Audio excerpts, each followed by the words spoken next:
Ya, terima kasih para penonton Dhamma TV yang selalu damai di hati. Terima kasih kami ucapkan Anda selalu tidak lupa setiap hari Kamis dan Senin jam 4 sore selalu di depan jejak Ki Jati. Sebagaimana sebelum kita berbincang ke sana kemari, kita panjatkan puji syukur kepada Sang Maha Pemurah, Pengasih lagi Penyayang atas rahmat, kemurahan, kedamaian, dan kesejahteraan kepada seluruh titahnya yang jauh, yang dekat, yang panas, yang dingin, yang lembut, yang keras. Semoga semua dalam keadaan damai, hidup sejahtera sesuai dengan hukum mereka masing-masing. Para penonton Dhamma TV yang kami muliakan, hari ini kelihatannya kita akan kembali mengambil judul yang agak ekstrim. Judulnya apa? Kembali ke budaya Jawa. Nah, hati-hati, jangan salah paham ya. Lah terus Madura bagaimana? Irian bagaimana? Batak bagaimana? Lalu Kalimantan, Dayak bagaimana? Artinya budaya Jawa nanti akan kita uraikan pelan-pelan. Sebelum itu, kita akan diuraikan oleh seorang ahli, seorang warga ngarso dalem ngayuk Surakarta Hadiningrat, ye. Maka dari itu busananya juga seperti itu, akan memperkenalkan diri di depan Anda. Monggo kami mempersilakan. Ki Jati, terima kasih. Pemirsa Dhamma TV yang ada di rumah, perkenalkan nama saya Parno Wibakso, dan kebetulan dengan saya melestarikan budaya adat Jawa, Nyuwun Sewu, saya juga diberikan gelar oleh Ngarso Dalem Sinuwun Surakarta Hadiningrat, yaitu Raden Temenggung. Bukan berarti saya berbangga diri menyandang gelar, tapi inilah bentuk perjuangan saya, Ki Jati. Kurang lebih 20 tahun lebih saya menekuni budaya Jawa. Khususnya yang memang saya pedalami adalah adat istiadat pernikahan. Tapi juga tidak hanya itu, saya juga mengembangkan dan menggali potensi budaya Jawa yang ada di Kabupaten Malang, khususnya di Jawa ini.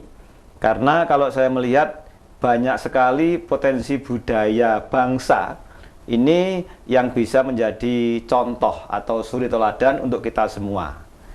Kalau kita mulai dari hari ini yang memang Nyuwun Sewu, kita punya perkumpulan yang kebetulan bergerak di bidang MC Jawa atau Pranoto Hadicoro. Di Malang Raya itu ada sekitar 60 orang, Ki Jati.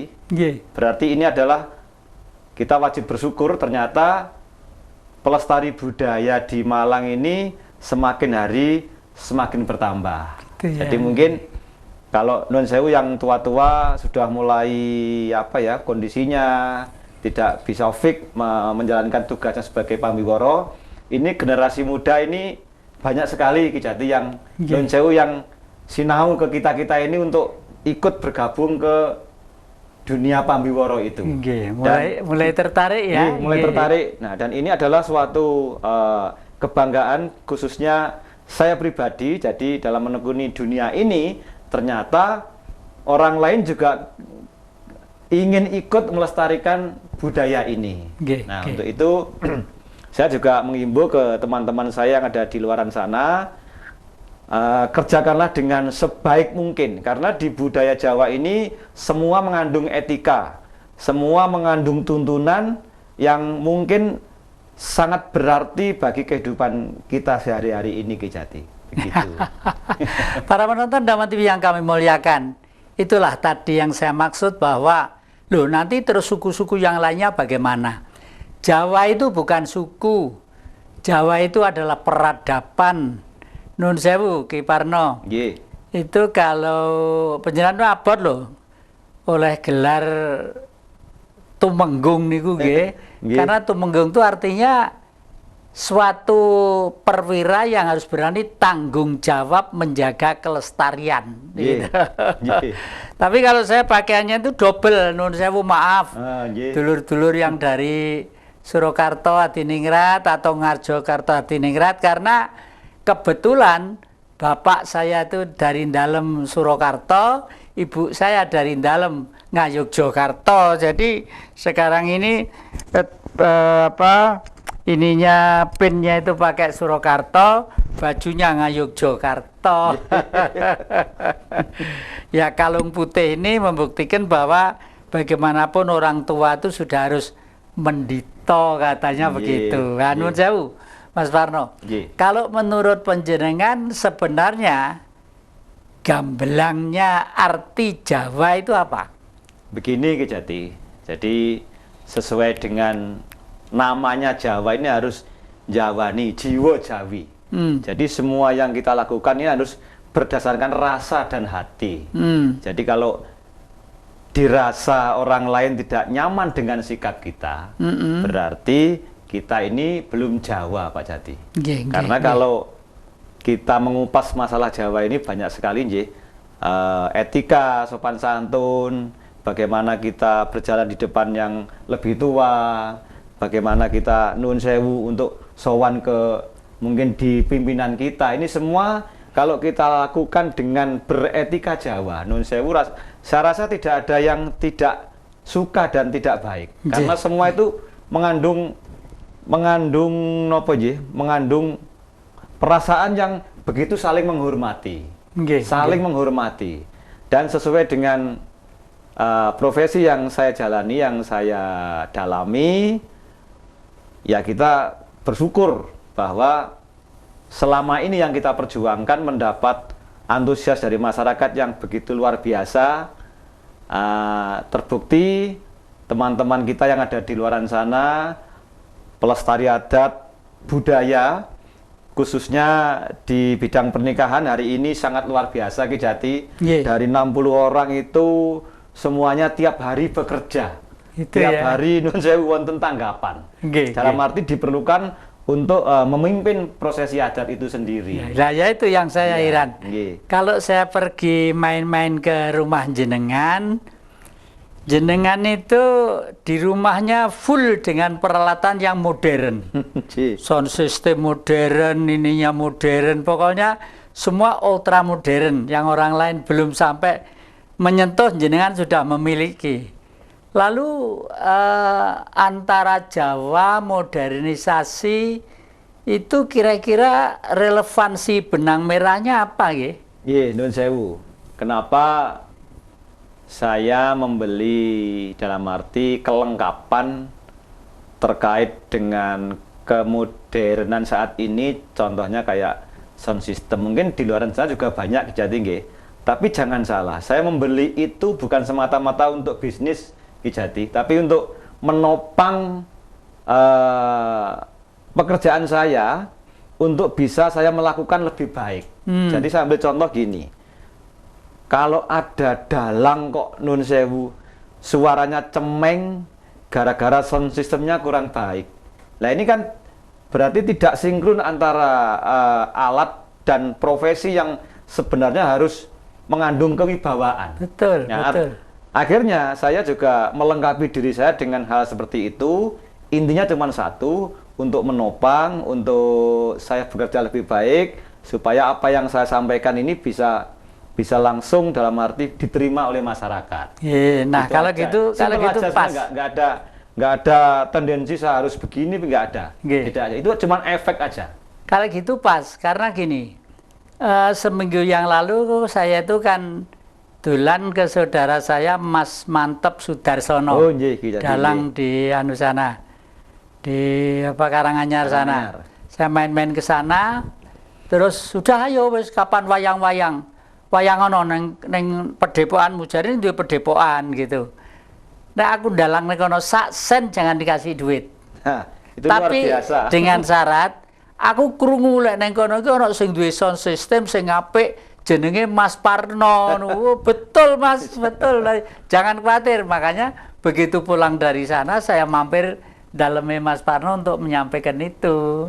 Dan para penonton dapat yang kami muliakan, kelihatannya memang rasan-rasan dari Jakarta bahwa Singosari itu akan ditempati sebagai museum wayang. Karena wayang itu sudah tercatat sebagai milik budaya kekayaan dunia. Diakui oleh Perserikatan Bangsa-Bangsa, dan sudah saya siapkan tanah saya di Singosari itu, monggo silakan dibangun untuk kepentingan bangsa dan negara. Siapa tahu kalau nanti sana sudah ada museum wayang, seluruh wayang yang ada di Indonesia ini atau di dunia itu ditaruh di sana sebagai contoh-contoh, sini banyak dikunjungi orang. Ojeknya laku, warungnya laku, restorannya laku, hotelnya laku. Mudah-mudahan lah, doakan saja ya para penonton. Ini memang pekerjaan sebenarnya enteng, tapi akan menjadi ringan kalau kita bisa bergotong royong. Nah, nuwun sewu. Kalau tidak salah beberapa hari ini sampean juga menciptakan nuansa kerja bagi orang banyak, karena jenengan itu punya ide akhir-akhir ini di daerah Tumpang apa-apa itu. Yeah. Itu apa sebenarnya Mas itu Mas? Begini Kijati. Iya. Maaf dulu ya. Diterangkan nanti aja ya. Sekarang stop dulu lah. Para penonton dan TV yang kami muliakan. Kalau kita bisa mengerti dan kerjasama satu dengan yang lainnya, tidak mungkin kita tidak bisa makan. Jangan di kemana-mana, masih di depan Jejak Kijati. Ya, terima kasih para penonton Dhamma TV yang selalu damai di hati. Anda masih setia di depan Jejak Kijati, dan Mas Parno akan menceritakan pengalamannya untuk supaya rezeki itu dinikmati orang banyak. Akhir-akhir ini mendengar kegiatannya di Tumpang tuh sukses. Pripun Mas niku Mas? Nggih, Kijati. Benar sekali, ini semua berawal dari kecintaan saya terhadap budaya sebenarnya. Karena budaya itu akan bisa dicintai kalau semuanya itu terlihat dengan kemasan yang sangat menarik dan bagus. Sebelum saya menceritakan mungkin sedikit kesuksesan saya atau pengalaman saya terkait dengan festival yang kita adakan bersama-sama dengan teman-teman di Tumpang, saya juga ingin menyinggung bagaimana budaya adat ini bisa dicintai khususnya untuk yang muda-muda Kijati. Kalau yang tua itu saya rasa sudah mengerti. Dalam arti meskipun mungkin tidak terlalu banyak, tidak 100%, cuman saya rasa sudah mengerti. Gitu. Tapi kalau yang muda-muda ini, dengan zaman modern yang seperti ini, budaya-budaya luar negeri yang sudah masuk ke kita, akhirnya mengurangi rasa tahu dan mendalami budaya bangsa sendiri itu mungkin hanya seberapa persen aja. Nah, saya dan teman-teman berjuang sesuai profesi kita. Saya ambil contoh begini. Saya pernah sangat terharu sekali selama saya menjadi Pambiworo ini. Saya melakukan waktu itu siraman, Pak Jati. Siraman di Manten Putri, kebetulan Nun Sewu dia Nasrani, dia orang Malang, bebesanan dengan orang Manado, Pak Jati. Dengan orang Manado. Saya pakai bahasa Indonesia dan Jawa dengan gaya saya sendiri dan diterima di situ. Diterima di situ. Yang intinya adalah semua prosesi ini adalah adat budaya bangsa Indonesia yang notabene memang punya nilai luhur. Nun Sewu, saya tertarik ini. Orang Manado dan orang mana tadi? Orang Malang sendiri. Orang Malang sendiri, lalu upacara siraman memakai sastra Jawa, katakanlah gitu. Ya, saya penjenengan bisa nyuplik sedikit aja, misalnya seperti apa ucapannya? Oh, begini, Ye. Sedikit prosesi, maksudnya. Ye. Sampun paripurna calon temanten putri ngenyong rasuk busana mulas wadono. Kapandu dening ibu juru rias kakandi dening Rama miwah ibu, temanten putri arsa kajengaraken wonten sasana Jamas Pasiraman. Bapak Ibu hadirin sekalian, calon mempelai putri sudah siap digandeng oleh Bapak dan Ibu. Kita saksikan bersama calon mempelai dibawa ke tempat siraman. Itu sekelumit saya pakai bahasa double supaya semuanya bisa mengerti. Dan arti dari itu sendiri saya jabarkan bahwa jangan dinilai dari mistisnya, tapi siraman ini adalah bentuk mandi suci karena sakral, pakai 7 mata air, mungkin 9 mata air yang ada di wilayah sekitar kita, yang notabene ini menjadi penghidupan seluruh masyarakat yang ada di Malang ini. Contohnya dari Mendit, dari Kendedes, dari Tumpang, dari sampai Sendang Kamulyan. Nah, semua ini air suci pemberian Tuhan. Betul. Itu yang saya sampaikan. Karena apa? Ini semua ini adalah anugerah Tuhan. Saya juga mengutip dari jenengan Kijati nggih. Meskipun bumi ini nun sewu dikasih apa aja, dia tetap memberikan yang terbaik untuk kita. Ini salah satu contoh saya berikan supaya kita semua bisa menghormati alam. Supaya kita semua bisa mengerti apalah ini adat budaya bangsa ini ternyata punya makna yang begitu luas. Jadi tergantung kita sebenarnya. Kalau kita mau sungguh-sungguh menyampaikan dengan baik, dengan isi dari hati, saya rasa orang bisa menerima, Kijati. Dan waktu itu yang luar biasa begini, ini bukan curhat, tapi inilah fakta yang saya lakukan, yang akhirnya, bukan kita pengen ditangkap, tapi keluarga mereka itu memakai adat budaya seperti ini. Nah, karena mungkin waktu itu saya menyampaikan, jadi dengan budaya bangsa yang ada, ini adalah sebagai tolok ukur, inilah bangsa Indonesia. Betul. Jadi Gemah Ripah Loh Jinawi bukan kata dalang, tapi ini fakta di Indonesia. Betul. Dan saya lalu ingat waktu saya masih juga bergerak sebagai master ceremony MC temanten kekalih tindak lengkeh kaya Sardulo Kalupan, lembiane Merak Kasimpir ngeriak Gajah Nguling. Wah, niku kan mungkin orang tidak ngerti, tapi mendengar sastra itu ayem. Betul. Dan sekarang lebih pas lagi kita gunakan karena apa? Hampir setiap orang yang berkunjung itu memilih HP.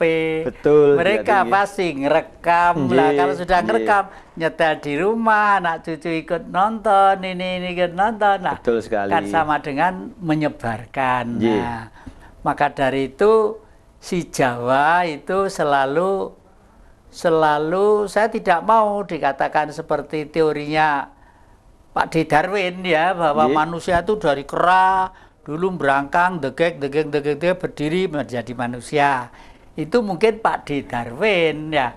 Kalau kita bangsa Indonesia khususnya Jawa, kan dari Jawa bangsa Indonesia itu. Entah Manado, entah Ambon, entah mana-mana itu dari Jawa.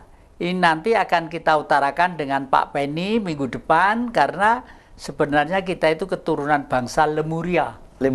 Bangsa yang terjenius, bangsa yang tercerdas seluruh dunia. Nah, ini nanti akan kita utarakan supaya, maka dari itu si Jawa itu tujuannya apa? Mesti memayu hayuning bawono. Artinya apa? Nek Inggris merdeka seneng, nek Uni Soviet merdeka seneng, Cina merdeka seneng, Amerika merdeka seneng, Australia merdeka seneng. Si Jawa kan selalu bertujuan seperti itu. Betul. Berarti si Jawa itu ribuan tahun yang lalu sudah mengenal adanya Tuhan, gitu.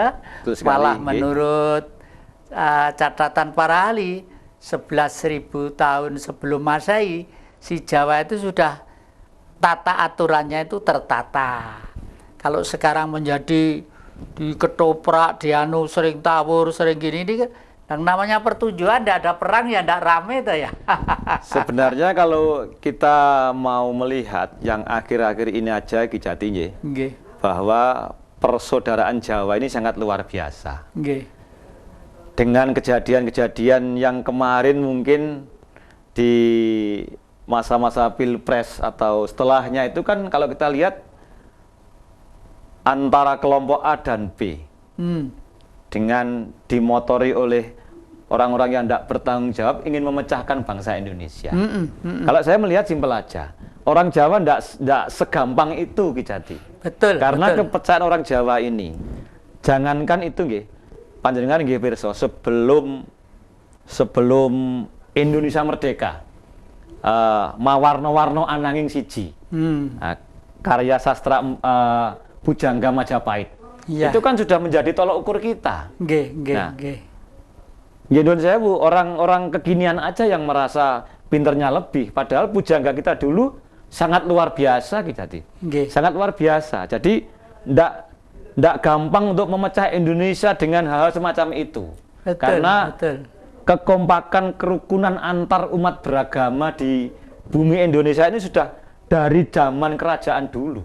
Nggih, Jadi nggih. kalau ada yang ingin menyerang apalagi pakai agama, saya rasa kok tidak semudah yang dibayangkan untuk memecah ini, karena ada si Jawa yang memang notabene sangat kuat pendiriannya. Ini mungkin begitu Kijati. Iya, betul. Jadi persis yang sampean sampaikan itu, saya dulu di Dhamma TV juga pernah mengatakan pemilihan umum 2019 adalah pemilihan umum yang terjelek selama ini. Karena apa? Bertentangan dengan sila pertama. Alasannya apa kok bertentangan dengan ketuhanan yang Maha Esa? Tuhan tidak pernah membagi umatnya menjadi dua kelompok. Padahal pemilihan umum pemilihan manusia, pemilihan rakyat. Rakyat kalau dibagi menjadi dua kelompok, akhirnya itu yang seperti Mas Parno sampaikan, A apa B. Berarti lek boloku A yo A, musuhku B. Lek boloku B, musuhku A. Kan begitu nggih.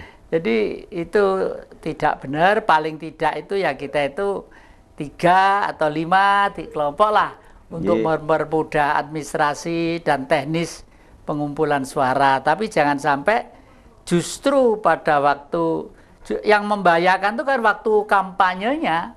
Karena kalau sudah kampanye itu sudah yang bergerak itu bukan rasane wis pikiran. Golek bola sakake dengan cara nggak peduli, ora beda karo bakul jamu. Neng alun-alun gitu loh ya. Jadi begitulah Mas Parno. Ini kalau menurut penjenengan, anak-anak kecil itu enaknya dimulai dari apa supaya bisa kembali ke budaya Jawa?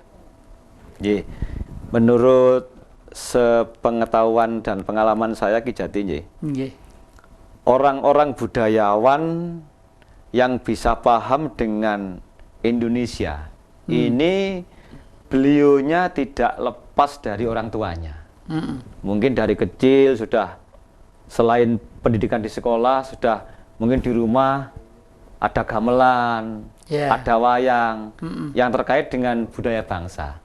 Nah, tapi kalau orang tua sendiri sekarang sudah semuanya modern, ya jangan salahkan kalau nanti anak panjenengan itu nuwun sewu, mungkin sopan santun aja kurang. Nah, karena tidak mengenal budayanya sendiri, yang dikeblat budaya luar. Padahal kalau kita jujur, kalau kita mau mendalami budaya bangsa ini nyuwun sewu, jenengan tadi ingin saya bercerita tentang bagaimana saya bisa menggali potensi dan mungkin pendapatan tentang budaya. Ya, ini sudah saya buktikan dan saya berhasil. Begitu Pak Jati mungkin. Yang di Tumpang itu ya? Itu luar biasa. Bagaimana teknisnya kok sampai bisa seperti itu? Teknisnya waktu itu? Begini Kijati. Jangan nanti aja diteruskan. Para penonton Dhamma TV jangan kemana-mana, masih di depan jejak Kijati. Ya, terima kasih para penonton Dhamma TV masih setia di depan jejak Kijati. Biarlah Mas Parno ini meneruskan pengalamannya untuk bagi-bagi rezeki pada waktu mengadakan kegiatan di Tumpang. Itu teknisnya pripun, Mas? Kijati. Sebenarnya kalau orang lain mengatakan acara itu sukses, itu cuma efek dari kekompakan kita dan kemauan kita.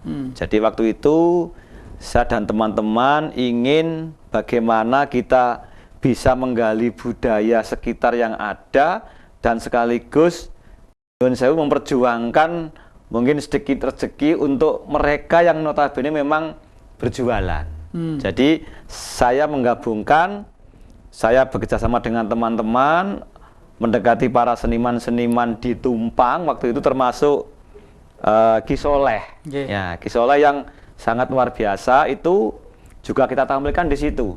9 hari saya menampilkan dari berbagai seni, ada bandengan, ada kuda lumping, ada campur sari, bahkan teman-teman kita yang dari Malang juga ikut nimbrung tampil di sana, Ki Jati. Dengan rasa kepedulian mereka masing-masing bergabung dengan saya, tampil di sana, dan luar biasa animo masyarakat untuk menonton budaya yang kita tampilkan terkait dengan potensi yang ada. Jadi semuanya kita tampilkan 9 hari full, dan akhirnya semua kebagian rezeki, Ki Jati. Semua kebagian rezeki, alhamdulillah. Panitia juga semangat akhirnya untuk lebih masuk lagi, dan saat ini kita pindah posisi, Ki Jati, pindah posisi. Nun sewu, saya bukan semata-mata untuk mengaih rezeki, tapi dengan niatan saya menggali budaya yang ada, saya kaitkan dengan nun sewu, dengan untuk mengaih rezeki orang banyak. Ini ternyata menurut saya ini berhasil, dan akhirnya kita ada sponsor yang masuk untuk lebih menampilkan budaya yang ada lebih giat lagi, Ki Jati. Lebih giat lagi. Nah, harapan saya jangan saya sendiri dong. Jadi saya mohon untuk teman-teman yang ada di luaran sana, mungkin bukan mengiblat saya, bukan, tapi untuk membantu mungkin di tempat-tempat jenengan yang ada potensi budaya, bagaimana caranya bisa tampil dan masyarakat bisa mengenal, anak-anak muda bisa mencintai. Ini yang paling penting, Ki Jati. Kalau nun sewu, kalau yang tua-tua yang dalam arti 50 tahun ke atas, mungkin dia sudah sangat paham, tapi untuk yang muda-muda ini bagaimana caranya kita sampaikan budaya seperti ini, kita tampilkan, siapa tahu nanti bisa internasional. Begitu, Ki Jati. Nah, ini mungkin yang masyarakat perlu tahu, yang dimaksud budaya seperti ini, artinya budayanya itu budaya tari, budaya apa? Gini, di Malang kan saat ini kayak tari topeng, ya itu lagi in ya, lagi giat-giatnya. Kita tampilkan kemarin di Tumpang. Terus karnival, jadi karnival ini hari ini, Ki Jati, memang sangat luar biasa, antusiasnya masyarakat dengan pernak-pernik busananya yang inilah karya Indonesia. Jadi sampai ke luar negeri ini juga kita tampilkan, dan begitu kita mengajak mereka, Ki Jati, sambutannya luar biasa. Jadi semuanya ingin bergabung, sampai satu stadion itu penuh. Jadi antusias sekali. Nah, ini mudah-mudahan kita bisa berjalan terus, berkembang, dan yang terpenting dari hati saya yang paling dalam, budaya ini jangan sampai turun. Karena ini adalah perekat bangsa, Pak Jati. Kalau budayanya kuat, siapapun yang ingin mengadu domba kita, saya jamin tidak akan mempan dengan budaya ini. Betul. Jadi andai kata ide yang sukses dan bagus itu dikembangkan keluar sekali tempo, penjenengan misalnya kemarin itu saya kan berkali-kali Malang Medion, karena sebenarnya Medion itu mau kita siapkan untuk pertemuan para raja-raja di Nusantara, tapi kelihatannya kondisi perekonomian saat ini agak kurang menunjang, ya. Terpaksa akan kita tunda lah. Andai kata panjenengan suatu saat tak ajak ning Medion, ya, dan ceritakan lalu mempraktekkan di sana, yang di Tumpang sudah sukses itu nggak keberatan, ya? Siap, Ki Jati. Jadi kemarin kita dengan panitia sudah merencanakan kita tur di 34 kecamatan. Nah, jadi kalau nanti di 34 kecamatan ini sambutan dari masyarakat semuanya seperti ini, ya nanti kita akan naikkan.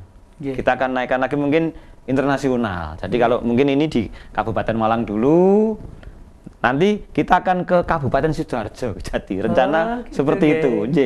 Kan Sidoarjo juga luar biasa, luar biasa. Tapi mungkin gebrakan semacam ini belum bisa menyeluruh, karena yang yang kita ambil itu tidak hanya budaya yang nuansanya Jawa, tapi juga dari Islami.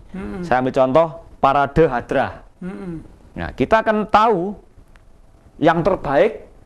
Nah, yang terbaik yang mana ini? Nah, otomatis nanti semuanya akan terpacu untuk bisa lebih baik. Jadi lomba hadrah, lomba campur sari, parade band. Kalau begitu, kalau perlu lomba kentrung. Nah, ini saya belum ada ini. Belum ada ya? Belum ada yang ke saya untuk ikut bergabung lomba kentrung ini Ki Jati. Nah, ini belum ada. Kalau yang lainnya semua sudah ada. Memang kentrung itu akhir-akhir ini agak punah. Ye. Dulu itu waduh yang namanya kentrung Ki siapa itu terkenal banget itu. Kentrung itu kan cuma 1 kendang, 2 tipung, 3 jidor kecil itu. Sederhana banget. Sederhana. Gitu. Tapi ada cerita Ki Jati. Ada cerita. Nah, ini yang bagus. Jadi kentrung tapi ada cerita. Saya bukan mengunggulkan Ki Soleh. Kemarin Ki Soleh itu pentas di panggung kita. Itu menurut saya ini sangat luar biasa dan mendidik Ki Jati. Sepele aja. Dia cuman ada bandeng, ada peran-peran. Itu ceritanya anak bandeng yang dibunuh oleh harimau. Dan akhirnya ibu bandeng ini minta keadilan ke Raja Singa. Nah, tapi dia tidak bisa mengadili, akhirnya naik lagi ke kerajaan Bali mana gitu Ki. Yang intinya adalah semua itu beretika. Ada pimpinan yang lebih tinggi dan dia melaporkan kejadian ini ke pemerintahan yang lebih tinggi.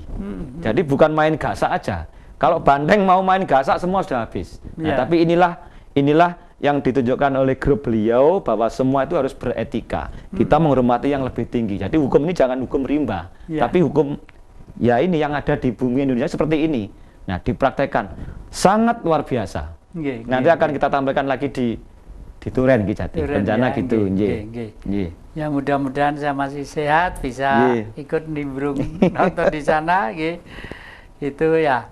Lalu yang terakhir ini, akhir-akhir ini kita memang, yaitu tadi, Singosari itu akan dijadikan museum wayang. Oh iya. Museum wayang. Museum wayang kebetulan kemarin itu saya ke Pak Mantep, dan Pak Mantep sangat senang sekali. Saya punya noman dari Meteor. Saya figurai, saya kasihkan beliau karena beliau teman saya mulai kecil. Makanya beliau pengen dalang di pedepokan saya. Tapi kalau dalang di sana kan pertanian nanti wajar kalau Pak Mantep yang dalang.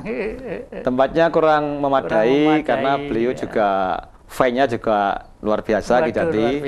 Luar biasa. Mungkin bisa dicarikan tempat di mana yang mungkin khalayak bisa menikmati semua, dan dari saya pribadi nanti akan menyupport nanti apa yang dibutuhkan untuk acara itu. Kita akan bantu supaya yang penting adalah visi misi panjenengan.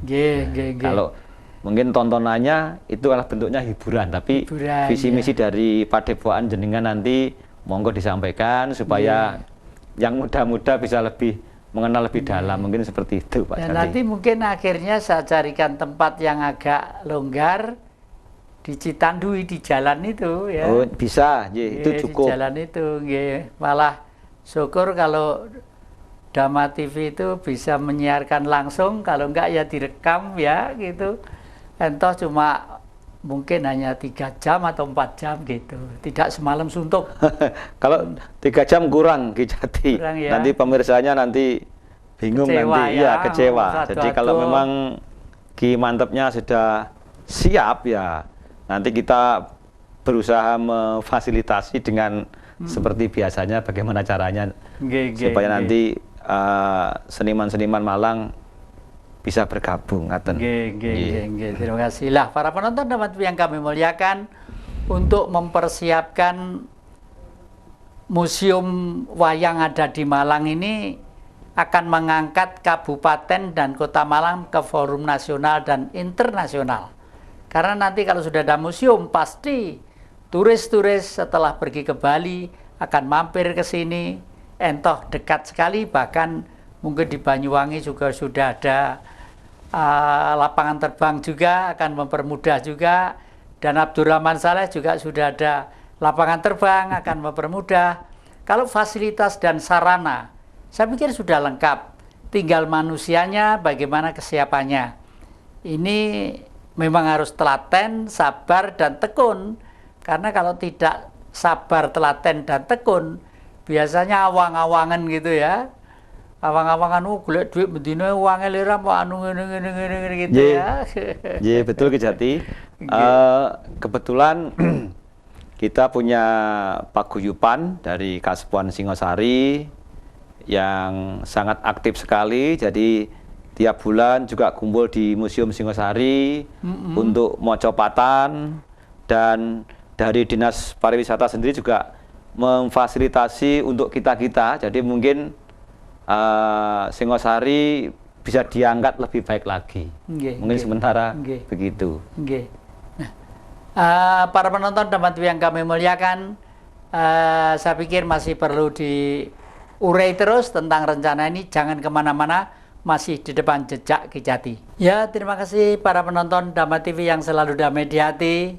Kita masih bicara terus ya tentang Singosari, karena Singosari itu terkenal seluruh dunia, terutama Ibu Ken Dedesnya.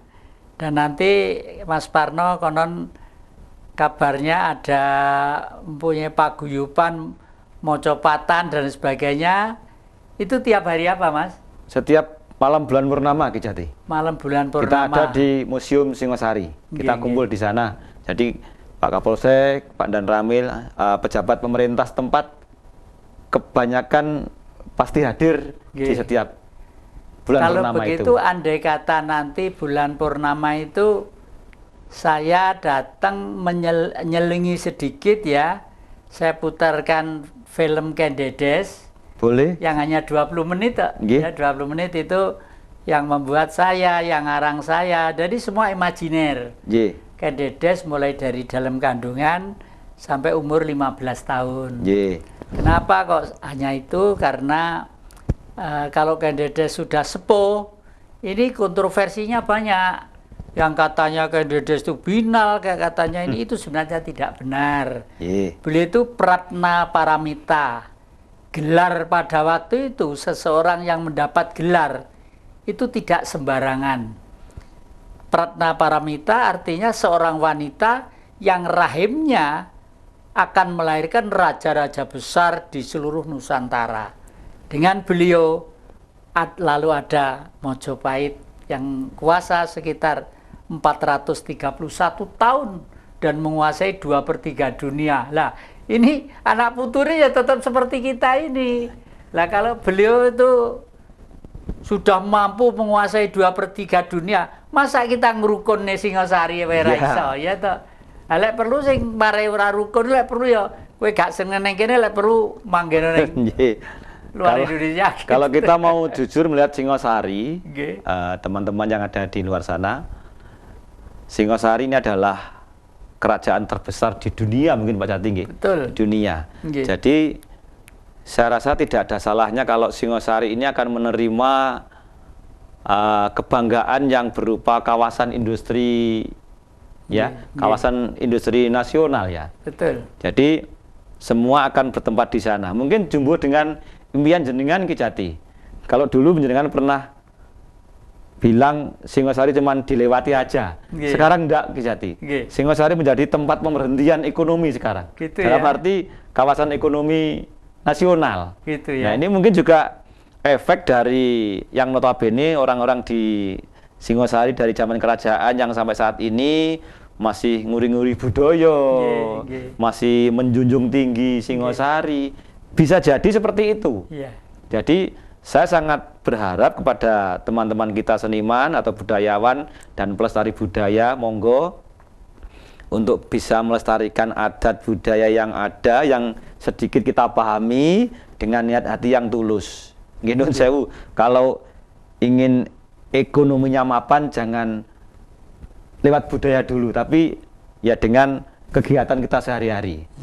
Betul. Tapi jangan salah, kalau dengan budaya, melestarikan budaya yang tulus akan menjadi sumber ekonomi yang luar biasa. Ya. Tapi jangan dibalik pokoknya, jangan dibalik. Kalau niatannya terbalik nanti hasilnya juga akan beda. Ya, ya. Ini yang saya alami, bukan berarti apa, tapi dengan kita mendalami budaya, adat istiadat yang ada, ini membawa efek untuk kita bisa lebih baik ternyata. Lagi, panjenengan kan kelahiran Singosari toh nggih? Saya kelahiran Ngawi. Oh, Ngawi. Ngawi, bapak ibu saya Ngawi, juga kebetulan budayawan, juga non sewu juga pengusaha. Ya itu ternyata secara langsung saya ini nurun Kijati, nurun. Jadi ternyata betul dengan kita bisa nun sewu lemah lembut, menghormati orang lain, ini modal ternyata. Modal untuk bisa lebih baik. Kalau kita ngewongke ke yang lainnya, kita juga diwongke ternyata Kijati. Ini. Dan ternyata Singosari, para penonton Damai TV yang kami hormati, yang selalu damai di hati, karya Singosari itu sudah terkenal bahwa karya tangan-tangan yang lembut, katakanlah misalnya membuat teklek, ya, bakyak, loh. Itu kalau nanti itu dibuat sedemikian rupa, lalu menjadi dihias sedemikian rupa, diukir sedemikian rupa, dan itu karya Singosari, lalu dipromosikan, mungkin orang yang mau pergi ke Batu, ke Blitar, ke Malang, itu kalau ndak oleh-oleh teko Singosari mungkin kurang puas. Kalau di Malang ini misalnya tempe, ya, tempe itu sudah terkenal sekali, ramenya bukan main. Lah Singosari jangan hanya kelewatan duit aja, miliaran yang kelewatan itu. Betul. Nah, Mas Warno, monggo, ada saran apa? Ini ada kesempatan terakhir untuk saran kepada entah yang muda, entah yang tua, untuk tentang budaya kembali ke Singosari. Terima kasih untuk teman-teman saya, pecinta budaya, pelestari budaya yang ada di luar sana. Saya menghimbau dengan niat yang tulus dan ikhlas melestarikan budaya bangsa Indonesia yang notabene ini sangat adiluhung.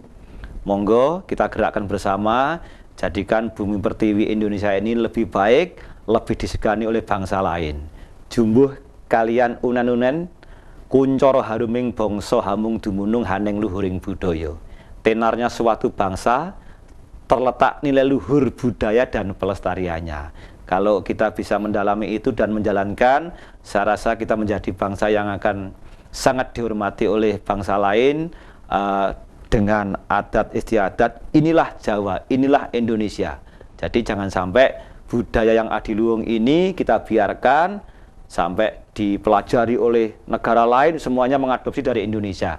Jangan sampai kalah, kita belajar, bekerja, dan kita untuk semangat terus untuk melestarikan budaya bangsa Indonesia ini, Kijati. Terima kasih para penonton Damai TV yang kami muliakan. Ternyata Mas Ngabe Parno itu masih begitu gamblang, begitu jelas akan mengutarakan apa yang harus kita persiapkan. Demikian juga akhir-akhir ini seperti yang lalu saya sampaikan bahwa saya menulis itu justru mendapat spirit dari Singosari, dan tulisan saya itu mungkin akan gegerne dunia, ya, karena wong sak dunia dikritik lah. Orang sedunia kalau dikritik, judulnya 99% manusia di dunia gagal paham tentang Tuhan. Loh, itu seluruh dunia loh saya kritik seperti itu. Sudah ada reaksi dari Inggris, sudah ada dari Jerman, sudah ada dari luar, sudah ada luar negeri. Brunei sudah mulai kontak per HP, ya. Setelah ini saya bari, memang tugas saya seperti itu. Apa kok itu alasan saya kok saya perlu di Singosari? Karena saya banyak merenung di sana. Ternyata disinilah bahwa leluhur masih begitu aktif untuk jangkung anak cucu yang menyiapkan diri untuk terus mengibarkan semangat para leluhur kita. Apa semangatnya leluhur kita? Memayu hayuning bawono, ya. Lalu relevansinya dengan judul buku tadi apa? Ya memang karena manusia ini semakin lama semakin galak semakin maaf ya, semakin sadis ya. Bukan kita dihabiskan oleh harimau, tapi harimau habis untuk kita, kukunya untuk jimat, kulitnya untuk sabuk dan lain sebagainya ya. Itu kalau bisa janganlah, sudahlah ya. Sejak tadi itu saya mohon maaf pada kucing saya 2 lah, kucing datang babon-babon semua, waduh mau anak ndak karu-karuan, terpaksa tadi itu saya lepas. Saya mohon maaf tadi itu ndak tak wei maem ya, tapi saya lepas di dekat kampung karena di kampung itu banyak warung, banyak makanan, supaya makanan-makanan yang tidak dimakan bisa dimakan oleh dia ya. Dan entoh dia akan tetap akan lebih gembira kalau dia kembali ke alam yang lebih merdeka lagi gitulah. Para penonton Dhamma TV yang kami muliakan, saya pikir kita sudah berbincang-bincang ke sana kemari tentang era, zaman, dan profesi. Bahkan saya masih ingat pada waktu 2 minggu yang lalu, dan saya ingatkan bahwa besok Kamis kita akan berdialog olah rasa dengan mantan wali kota Malang, Bapak Penny Suparto. Sebenarnya hari ini tadi itu mau saya ajak, tapi beliau masih ada di Blitar, di tanah kelahirannya. Tapi tidak apa, syukurlah ternyata para mantan-mantan pejabat dan para pejabat pun banyak yang mengikuti Dhamma TV ini, dan memang Dhamma TV ini, dan demikian juga dari daerah yang lain ya. Mohon maaf itu belum bisa mengundang kawan-kawan dari Mojokerto yang kemarin itu akan memberi teori tentang sistem pengairan di zaman Mojopahit ya. Besok akan kami undang, khususnya yang akan mengundang rekan-rekan dari Madiun dan dari Nganjuk.